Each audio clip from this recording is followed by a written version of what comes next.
오늘 말씀은 레위기 25장 23절에서부터 38절인데 우리 31절까지만 그렇게 교독합니다.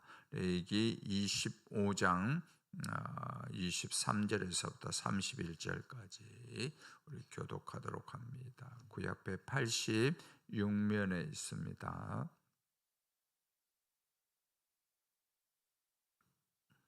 자, 교독합니다. 토지를 영구히 팔지 말 것은 토지는 다 내 것임이니라. 너희는 거류민이요 동거하는 자로서 나와 함께 있느니라. 너희 기업이 온 땅에서 그 토지 무르기를 허락할지니 만일 내 형제가 가난하여 그의 기업 중에서 얼마를 팔았으면 그에게 가까운 기업 물을 자가 와서 그의 형제가 판 것을 물을 것이요 만일 그것을 물을 사람이 없고 자기가 부유하게 되어 물을 힘이 있으면 그 판 해를 계수하여 그 남은 값을 산자에게 주고 자기의 소유주로 돌릴 것이니라. 그러나 자기가 물을 힘이 없으면 그 판 것이 희년에 이르기까지 산자의 손에 있다가 희년에 이르러 돌아올지니 그것이 곧 그의 기업으로 돌아갈 것이니라. 성벽 있는 성내에 가옥을 팔았으면 판지 만 1년 안에는 물을 수 있나니 곧 그 기한 안에 물으려니와 1년 안에 물으지 못하면 그 성 안의 가옥은 산자의 소유로 확정되어 되도록 영구히 그에게 속하고 희년에라도 돌려보내지 아니할 것이니라. 그러나 성벽이 뚫리지 아니한 촌락의 가옥은 나라의 전투와 같이 물려주기도 할 것이요 희년에 돌려보내기도 할 것이니라. 아멘. 오늘 이 새벽에도 하나님께서 주시는 은혜로 또 복된 삶이 되어지기를 주의 이름으로 축원합니다. 오늘 말씀의 제목은 회복을 위한 무르기입니다. 회복을 위한 무르기. 자, 오늘 말씀에는 이제 두 가지가 이제 나오고 있습니다. 하나는 신현, 하나는 무르기라는 이제 두 가지 용어가 나오고 또 규례가 나오겠습니다. 하여튼 희년이든지 무르기라든지 둘 다 회복을 이렇게 목표로 이렇게 하고 있습니다. 하지만 이 둘은 또 차이가 있는데 무르기라는 단어가 있는데 무르기는 어떤 거냐면은 지금 당장 곁에 있는 사람이 너무나도 어렵고 곤란해 가지고 있을 때 회복할 수 있도록 이렇게 돕는 제도, 그것이 바로 무르기입니다. 또 신현은 뭐냐면은 가족, 우리가 계속 지금 한 3, 4일 정도 이렇게 살펴보고 있는데 가족이나 친족의 도움도 예치 않는 경우에 하나님의 율법에 따라서 그 정해진 때에 의무적으로 회복시켜주는 그 제도, 그러니까 50년에 해당되는 그런 제도죠. 그런 제도를 가르쳐서 이렇게 신현이라고 말합니다. 그래서 오늘 말씀드릴 때 두 가지를 잘 염두에 두고 들었으면 좋겠어요. 하나는 신현이라는 제도, 하나는 무르기라는 그 제도, 요걸 따라서 말씀이 진행된다라는 것입니다. 먼저 신현 제도의 기초에 깔려있는 개념은 뭐냐면은 토지가 하나님의 것이다라는 그 기본 개념이 깔려 있습니다. 그리고 그 토지에서 모든 활동들을 하는 모든 백성들은 거류민이다, 나그네라라는 그 개념을 가지고 살아라라는 의식입니다. 23절입니다. 토지를 영구히 팔지 말 것은 토지는 다 내 것임이라. 너희는 거류민이요 동거하는 자로서 나와 함께 있느니라. 자, 여러분들 이거 보면은 좀 어디하고 좀 비슷합니까? 좀 공산주의 사상하고 좀 상당히 좀 비슷할 수 있습니다. 베트남도 마찬가지고 북한도 마찬가지고 사회주의라든가 공산주의의 개념 보면은 다 토지는 어떤 거냐면 국가의 개념이라 그러는데 여기는 하나님께서 말씀하시는 이 개념은 뭐냐면 그거하고 또 다릅니다. 국가의 개념이 아니고 이것은 하나님의 것이다라고 이렇게 먼저 선언을 하고 있습니다. 자, 그래서 이스라엘 민족은 하나님의 명령에 따라 땅을 이렇게 분배를 받았습니다. 그 여호수아서에 잘 나오고 있죠, 그죠? 여호수아에 보면은 그 땅에 이제 분배거든요. 한 중간 정도에 가면서 정복한 그 땅을 어떻게 소유하고 관리할 것이냐, 그것에 대해서 땅을 이렇게 분배하는 그 과정, 그리고 다 완성된 그 과정들을 나타내는데 그 절차에 따라 가지고 모든 이스라엘 백성들이 다 땅을 이렇게 분배를 다 받았습니다. 그래서 하나님께서 나눠준 땅, 또 하나님께서 선물로 준 땅이기 때문에 함부로 양도를 하거나 매매할 수 없다라고 하는 그 개념이 바로 여기에 해당됩니다. 땅의 소유권이 하나님께 있기 때문에 그렇습니다. 그래서 땅은 하나님의 것이고 이스라엘 백성은 단지 나그네이고 또 하나는 무엇입니까? 동거하는 그런 자로서 청지기 정신으로서 그 땅을 관리를 해야 된다라는 것입니다. 그래서 이제 우리가 그 열왕기상 21장에 보면은 아하방이 있지 않습니까? 아하방이 그 나봇의 포도이 너무나 탐스러운 것이에요. 나봇의 포도원이 너무 탐스러운데 자꾸 밥도 안 먹고 너무나 그 심한 마음에 병이 들어가지고 남자가 그런 상태에 있을 때 누가 그렇게 강제를 합니까? 이세벨이죠. 그의 아내 이세벨이 아주 모략꾼 2명을 세워가지고 강제로 그 포도원을 강탈하게 됐죠. 결국에는 이 강탈한 사건으로 인해 가지고 물론 그 전에도 악한 일들을 행했는데 강탈한 사건이 하나님 보시기에 너무나 좋지 않았습니다. 하나님께서 주신 다 땅의 기업 다 주인들이 다 있는데 그것을 강탈해 가지고 결국에는 그대로 죽고 마는 그런 일들이 일어나게 되는데 그만큼 하나님께서 이 주신 땅들을 함부로 이렇게 하지 못하도록 명령한 것을 보게 됩니다.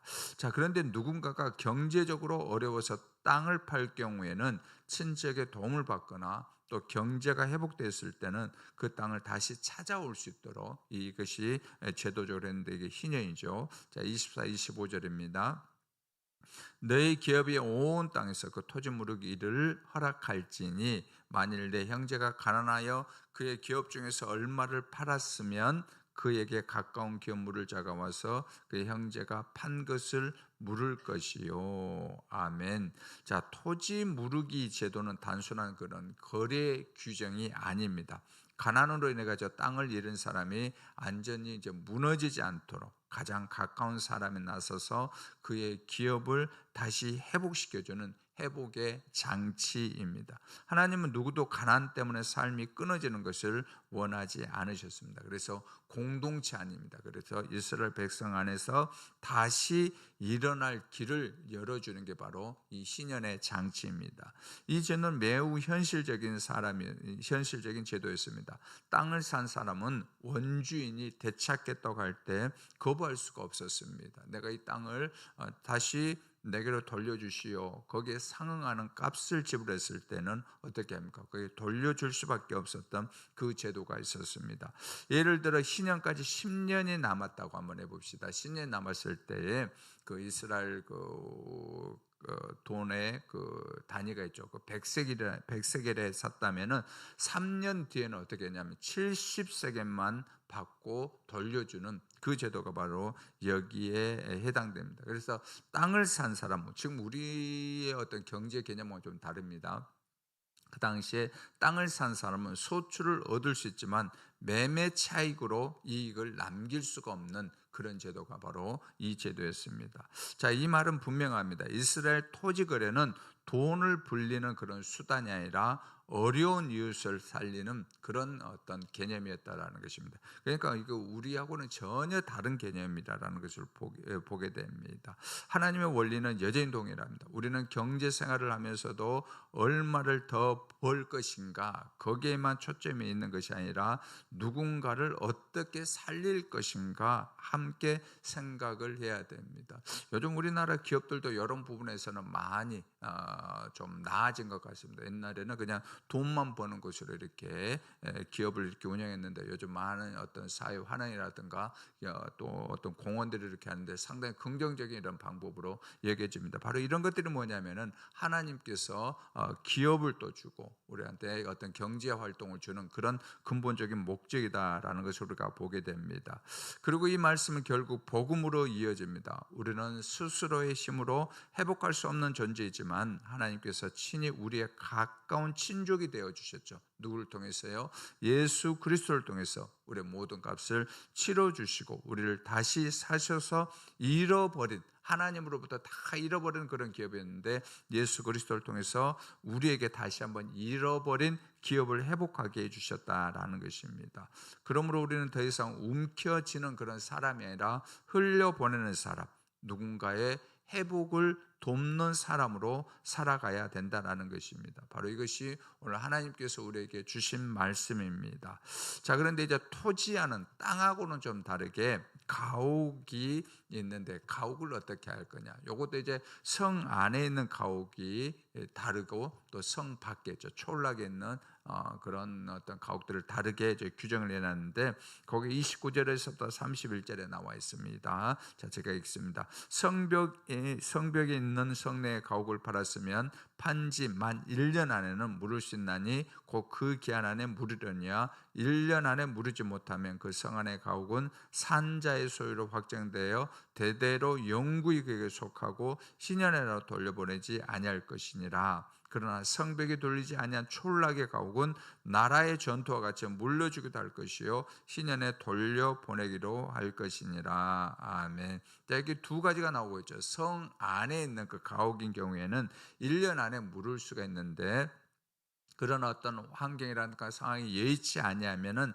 그때는 어떻게 하면 산자의 가옥은 산자의 그 소유가 된다라는 그런 개념입니다. 그러나 저 촌, 그러니까 성 밖에 있는 그런 집이 있을 때는 물을 수도 있고, 또 하나는 뭡니까? 희년에 돌려주기도 해야 된다라는 그런 어떤 조항이 있습니다. 자, 그런데 또 레인 경우에는 우리가 다 알다시피 어떻게 합니까? 하나님의 일을 하기 때문에 레인이 거주하는 집과 그 주위의 들판은 하나님이 그들에게 주신 기업으로 그렇게 여겨졌습니다. 이런 법은 자유로운 매매를 허락하면서도 어떤 사람이 재산을 잃었다 하더라도 재기불능 상태에 빠지지 않도록 하는 그런 기능을 하나님께서 마련해 주셨다라는 것입니다.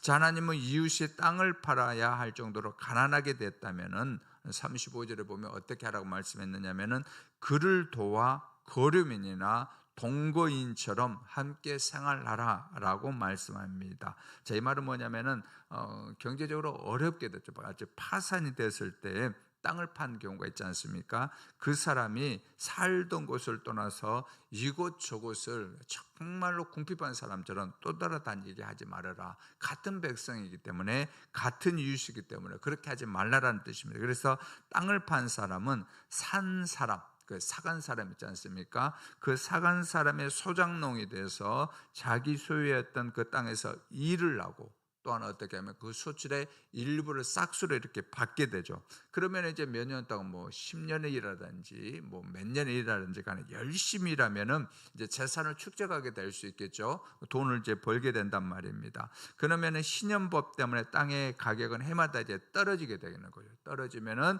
이제 큰 어려움이 없이 그 땅을, 자기의 원래 땅을 다시 한번 받게 될 수 있도록 하나님께서 장치를 마련해 주셨다라는 것입니다. 이게 그러니까 하나님의 방식은 놀랍죠, 그죠? 우리는 계속 손으로만 지려고 하는데 하나님 어떻게 합니까? 같이 살도록, 그죠? 우리 주변에 가난한 사람이라든가 어려운 사람들이 없도록 그렇게 해야 된다라고 말씀해 주고 있습니다. 여러분들, 이것이 바로 교회가 해야 될 일이죠. 가난한 사람들 구제하고 도와주는, 그죠? 그 일들을 우리가 해야 된다라는 것입니다. 우리가 헌금하는 그런 일들도 마찬가지입니다. 그냥 우리끼리만 먹어서는 안 된다라는 거죠, 그죠? 같이 우리 주변에 가난하고 어려운 사람들이 있을 때에, 예를 들어 우리나라에 산불이 났다면 어떻게 합니까? 저는 우리 교회도 좀 그랬으면 좋겠어요. 우리 교회가 아니고 이 나라에 정말 홍수 피해가 나고 어떤 산불이 났을 때에 어떻게 해야 됩니까? 교회에서 그런 것에 헌금을 하고 모아서 같이 도와주는 그런 일들을 하라라는 그런 얘기죠. 그것이 바로 교회가 해야 될 일이고 우리 믿는 사람들이 해야 된다라는 것입니다. 그냥 우리끼리는 어렵다 해가지고 우리끼리만 있어서는 안 되고, 이제는 우리도 좀 더 눈을 좀 넓히고 마음을 좀 넓혀서 우리나라에 이러한 일이 있어요. 우리나라뿐만 아니고, 그죠? 어떤 뭐 몇 천만 원 뭐 주는 그런 게 아니고, 정말 우리가 함께 마음을 모아서 십시일반해 가지고 이 나라에 어려운 일들이 있을 때, 또 우리 주변에 어려운 일들이 있을 때 함께 도와주고 국률을 베풀어 주는 일, 그 일들을 해야 되는 게 바로 교회가 해야 될 일이고 하나님을 믿는 백성들이 해야 될 일이라는 것입니다. 자, 하나님이 이스라엘을 애굽에서 이끌어내신 이유가 바로 여기에 있다라는 거예요. 이래서 너희들을 애굽에서 이끌어냈다라는 거죠. 38절 봅니다. 나는 너희 하나님이 되며 또 가나안 땅을 너희에게 주려고 애굽 땅에서 너를 인도하여 낸 너희 하나님 여호와이니라. 가나안 땅을 너희에게 주려고. 가나안 땅 어떤 땅입니까? 적과 꿀이라는 땅인데 이스라엘 백성들이 한 게 뭐 있습니까? 하나도 없습니다. 그냥 선물로 받았다는 거죠. 그냥 은혜로 받았기 때문에 너희들도 어떻게 합니까? 은혜를 베풀어라.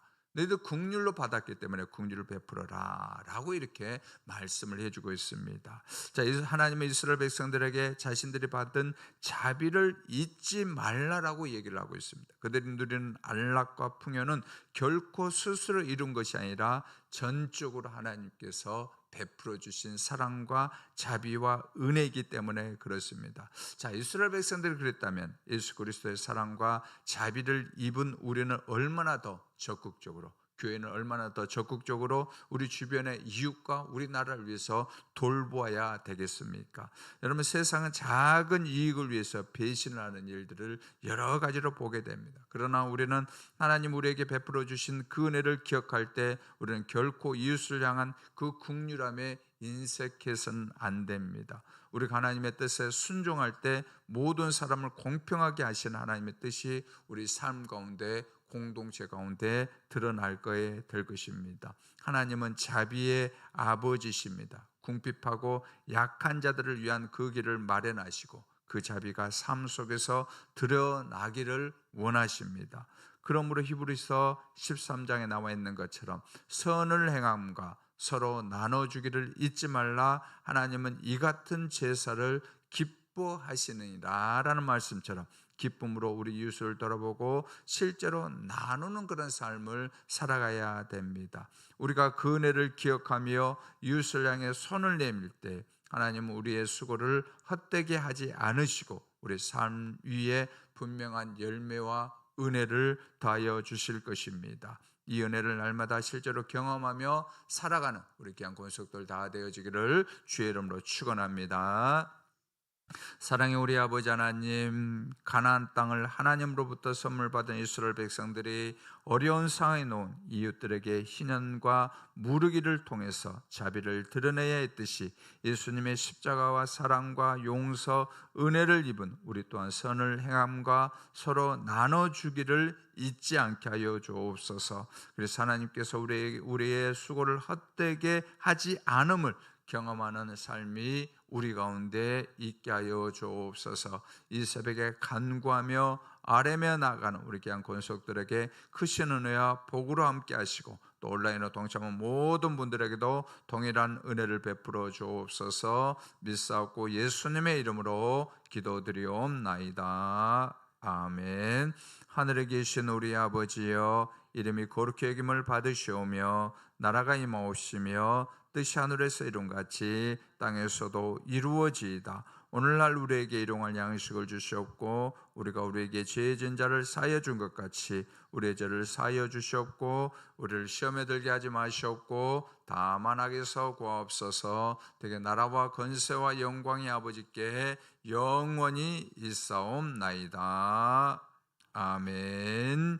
이 시간 우리 말씀 붙들고 함께 기도하면서 나가길 원합니다. 첫째는 우리 또한 선을 행함과 서로 나눠주기를 잊지 않게 하옵소서. 두 번째로 우리 남성 지역 모임과 여성 구역 모임을 위해서 기도합니다. 말씀 안에서 교제를 나눔으로 영적 가족의 기쁨을 누리게 하시고 환대의 공동체가 되게 해달라고 마지막으로 한국교회 선교를 위해서 이 시간 주여 한번 부르고 기도한 후에 각자 기도하겠습니다.